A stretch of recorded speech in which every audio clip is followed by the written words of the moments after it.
Hello, আসসালামু আলাইকুম। কি অবস্থা সবার? সবাই কেমন আছেন? আশা করি সবাই ভালো আছেন। আলহামদুলিল্লাহ আমিও ভালো আছি। তো সবাইকে রিজিন কুইনে স্বাগতম। তো এখানে আমি কয়েকটা পালস চকলেট নিয়েছি, আপনারা দেখতেই পাচ্ছেন। তো আজকে এই চকলেট দিয়ে আমি একটা ড্রিঙ্কস বানাবো, ভাবলাম আপনাদের সাথে শেয়ার করি। এই ড্রিঙ্কসটা আমার বরাবরই খুবই পছন্দ।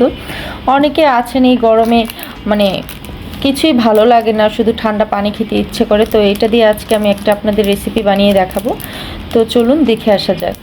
প্রথমে এই কাগজগুলো আমি ছিঁড়ে নিচ্ছি।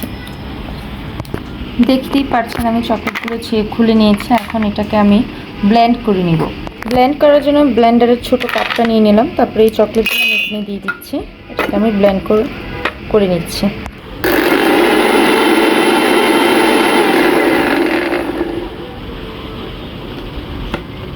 আমার ব্লেন্ড করা হয়ে গেছে চকলেটটা, এখন এটা নামিয়ে নিচ্ছি। তারপর এই তো আমার ব্লেন্ডার থেকে নামিয়ে নিলাম চকলেটটা। দেখতেই পাচ্ছেন ব্লেন্ড করাতে এরকম মিহি হয়ে গেছে।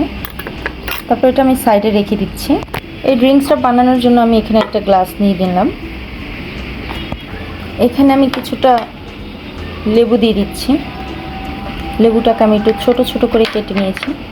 তারপর এখানে কিছুটা আইস কিউব দিয়ে দিচ্ছি। তারপর আমি যে চকলেটটা পাউডার করে নিয়েছি সে চকলেট পাউডার দিয়ে দিচ্ছি এখানে 2 চামচের মতো। আপনারা যে যেরকম খাবেন ওই রকম দিয়ে নেবেন। বাট এটা একবার ট্রাই করলে আপনার মুখে লেগে থাকবে। আর একটু দিয়ে দিলাম।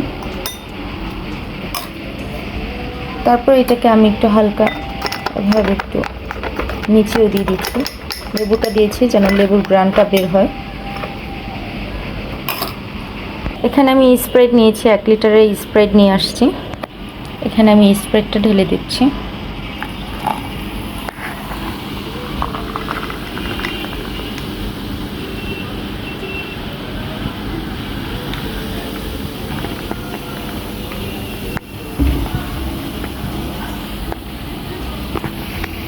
এই ড্রিঙ্কসটা আমার রেডি হয়ে গেছে, দেখতেই পাচ্ছেন।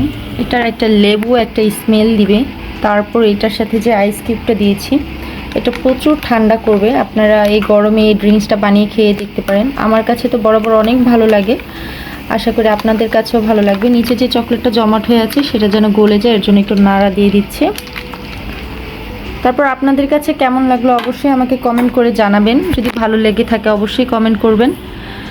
তো সবাই ভালো থাকবেন, সুস্থ থাকবেন, আর আমার পাশে থাকবেন। সবসময় চ্যানেলটা সাবস্ক্রাইব করে রাখবেন। নিত্য নতুন ভিডিও পেতে অবশ্যই চ্যানেলটা সাবস্ক্রাইব করে রাখবেন।